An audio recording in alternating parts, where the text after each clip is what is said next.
তোর জাতির পিতা ইব্রাহিম আগুনের মধ্যে পড়ছে। নমরুদ মনে মনে ভাবছে এই আগুন থেকে ইব্রাহিম ছাই ভস্ম হয়ে যাবে, কিন্তু নমরুদ জানতো না আমি মালিক, আগুন দিয়া সারা পৃথিবী জ্বালাইতে পারি গো, আমার খলিলের একটা পশম আমি রব্বে কারিম জ্বালাইতে পারি না।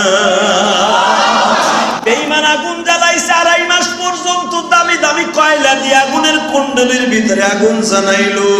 বাজান রে, আগুনের এত তেজ হইল, আগুনের ঢাকনিটা যখন খুলতো, যেখান দিয়া তারা ইটের বাটার মতো বাবা খড়ি এবং পাথর গুলা দিত, ওই ঢাকনিটা মাঝে মাঝে তারা খুলতো সপ্তাহের মাথায়, এমন ভাবে আগুনে থাবা মারতো যেরকম জাহান্নামের আগুনে থাবা মারে।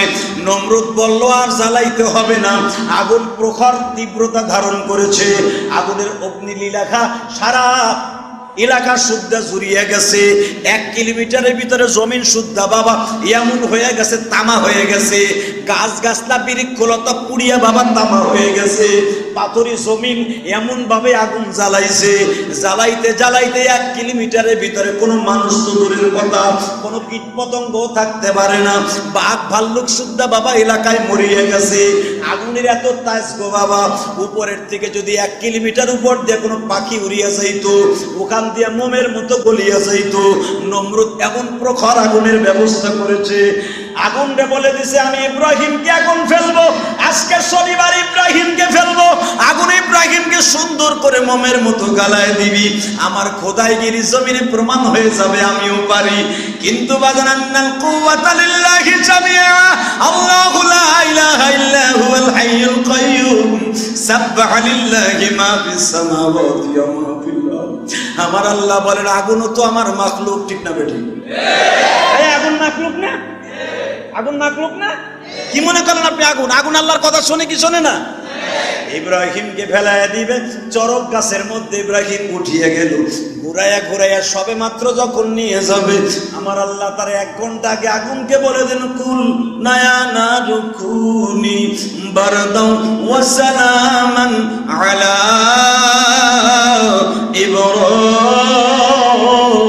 ইব্রাহিম।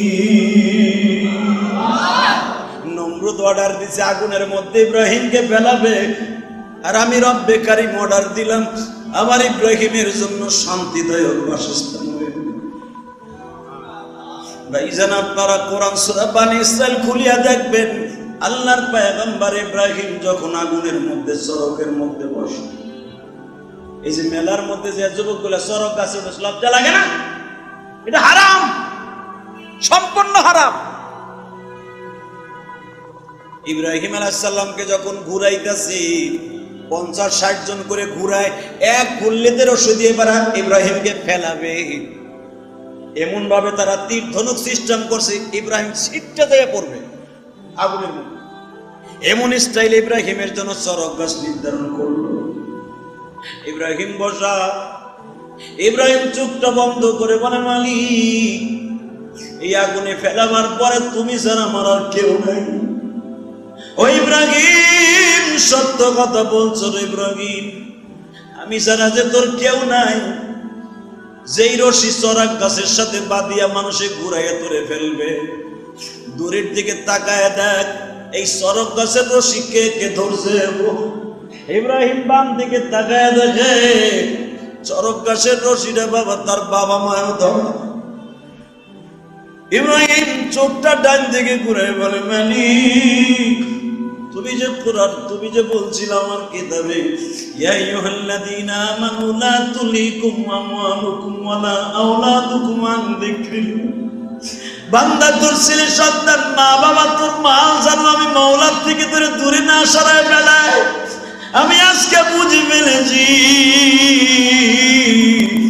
তুমি ছাড়া এই জগতে বান্ধব বলতে কেউ নেই।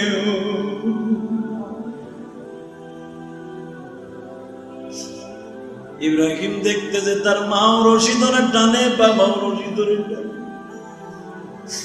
ইব্রাহিম আলাইহিস সালাম দূরের থেকে বলে মা,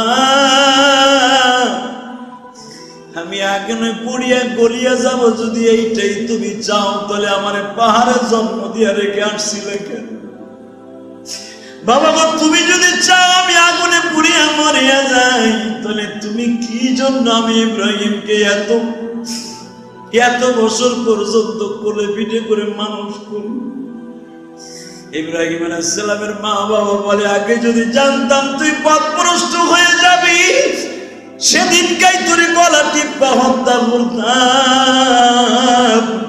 তুই আমার খোদার বিরুদ্ধে কথা বলবি যদি জানতাম, সেদিনে আমি তোরে নুন খাওয়াইয়া 20টা খাওয়াইয়া মেরে ফেলতাম। আল্লাহর খলিল ইব্রাহিম বলে, আল্লাহ আমার আর কোনো আফসোস নাই, তুমি আমার আগুনের মধ্যে ফেলাইয়া শেষ করে দাও। আল্লাহ তোমার যেটা মনে চাই ইউরিদুল্লাহ, তুমি সেটাই করো। ও বাজান, ইব্রাহিম যখন আগুনের মধ্যে পড়িয়া চোখটা বন্ধ করে আসে, মনে মনে ভাবছে আমারে বুঝি আগুনে ফেলাই নাই। চাইর দিকে তাকায় দেখে ধাউ ধাউ করে আগুন জ্বলছে। একটু পরেই দেখে আল্লাহর একজন মাখলুক স্বর্ণের একটা কুরসি লইয়া আমার এই কুরসির মধ্যে ইব্রাহিমের সামনে দাঁড়ায় আছে। ইব্রাহিম বসো,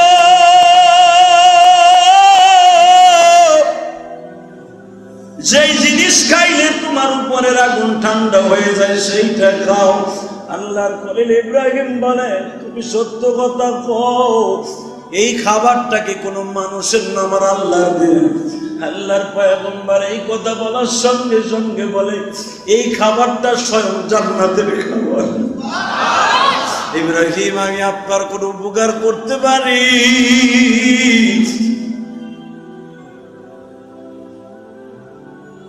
এরা বিপদে পড়লে দুনিয়ার কারো কাছে যাইও না, আল্লাহর কাছে যাবে। আমার ওয়াজটা আজকে উপকূল থেকে যারা শুনবা ইন্টারনেটের মাধ্যমে, আমি তোমাদের কাছে একটা দাবি রাইখে যাই, দোয়া করিয়া যাই, তোমরা দুনিয়ার কারো কাছে সাহায্য চাইও না। সাহায্য চাইবে একমাত্র কার কাছে? ফিলিস্তিনের বাইরে তোমাদের পক্ষে আল্লাহ ছাড়া কেউ নাই। তোমরা আল্লাহর কাছে চাও, এই ইসরায়েলকে আল্লাহ একদিন সাহেস্তা করে ছাড়বে। ইব্রাহিম বললেন, খাবার কোথার থেকে? খাবারটা হলো আল্লাহর পক্ষ থেকে। আল্লাহর খলিল যখন খাইতেছে, সাথে সাথে বলে, তোমার কাছ থেকে কোনো সাহায্য চাই না, আমি সাহায্য চাই আমার মাবুদের কাছে। আমি আপনাদেরকে বলবো, বিপদের সময় ধৈর্য ধারণ করবেন। যতই করুণা আসুক না কেন, যতই বাদান ইয়াস আসুক আর যাই গজব আসুক, আমার আল্লাহর কাছে তওবা করবেন, 5 ওয়াক্ত নামাজ পড়বেন। যদি সত্যিকারের মৃত্যু এই গজবে আসিয়াই যায়, ইমানটা যেন তাজা থাকে ভাই। আর ইমান যদি তাজা থাকা অবস্থায় যাইতে পারেন, আপনার মৃত্যু জাহান্নামে যেতে হবে না। ইব্রাহিম আলাইহিস সালাম আগুনের মধ্যে বসা, জিবরাইল আলাইহিস সালাম রং বেরঙের খাবার দেয়। খেলা কেন এখন খেলবো?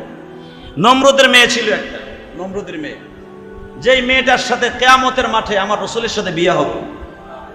আরে আরো জোরে কইতে পারেন না? 4টা মেয়ের সাথে আমার নবীর বিয়ে হবে কিয়ামতের মাঠে। তার ভিতরে নমরুদের মেয়ে একটা, উনিও আমাদের মা। উনি ওখানে বসে দেখতেছে যে আমার বাপ তারে আগুনের মধ্যে ফেলছে।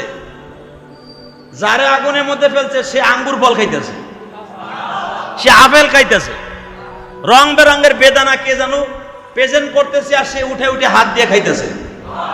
এই দৃশ্য দেখে নমরুদের মেয়ে ওখান থেকে চিৎকার মারছে, ও বাবা, বাবা কি হয়েছে তোমার? আমি তোমার একমাত্র মেয়ে, বিশ্ব সুন্দরীর মধ্যে একজন, তুমি তাকায় দেখছো কারে আগুনের মধ্যে ফেলছো? কয় কে? ইব্রাহিম, তুমি আগুনে ফেলো নাই, ওই আগুন তোমার কপালে লিখে নিছো। কেন, কি হয়েছে? তুমি তাকায় দেখো 2 তলার থেকে, তুমি যে তার আগুনে ফেলছো, তাকায় দেখো ইব্রাহিম আগুনের মধ্যে বসে ফল খাইতেছে। আপনাদের জানা আছে ইব্রাহিম আলাইহিস সালামের কারণে ওখানে বসে নমরুদের মেয়ে ঈমান এনেছিল। ইব্রাহিম আলাইহিস সালামের এই দৃশ্য দেখে সাথে সাথে বলেছে, ওই খোদার পরে, ওই আল্লাহর উপরে আমি ঈমান আনলাম, যেই আল্লাহ ইব্রাহিম নবীকে আগুনের মধ্যে বাঁচাই দিয়েছে, আমাকেও জাহান্নামের আগুন থেকে বাঁচাই দিবে। উনি যখন ওখান থেকে লা ইলাহা ইল্লাল্লাহ মুহাম্মাদুর রাসূলুল্লাহ পড়ে লাভ দিতে চাই, নমরুদ চাইনে ধরছে, তুই কি করস? তুই খোদার মেয়ে। নমরুদের মেয়ে বলে, তোমাকে আগের থেকে সিগন্যাল দিয়েছিলাম, পৃথিবীর এমন কোনো শক্তি নাই ইব্রাহিমকে মারতে পারে। আমার যদি শক্তি থাকতো ইব্রাহিমের সাথে আমি আগুনে ঝাঁপ দিতাম। আপনারা জানেন নমরুদের এই মেয়েটাকে মারা হয়েছিল, মেরে ফেলেছিল, শহীদ করে দিয়েছিল পাথর দিয়া। ওটা বলার উদ্দেশ্য না। ইব্রাহিম আলাইহিস সালাম কেউ বলে 40 দিন, কেউ বলেন 2 মাস, কেউ বলেন 1 মাস, কেউ বলেন 7 দিন বা ইখতিলাফ করেন। 40 দিন একটা লোক আগুনে পুড়তে পুড়তে পুড়তে পিকেট হয়ে গেছে। এমন পিকেট হয়েছে ইমানদার হিসাবে, 40 দিন পরে আগুন এমনি নিভে গেছে, কিচ্ছু দিতে হয় নাই। ইব্রাহিম আলাইহিস সালাম আগুনের মধ্যে থেকে বের হওয়ার পরে রূপ আগে যা ছিল, চেহারা যা ছিল, তার সাথে আরো 10 গুণ বেড়ে গেছে।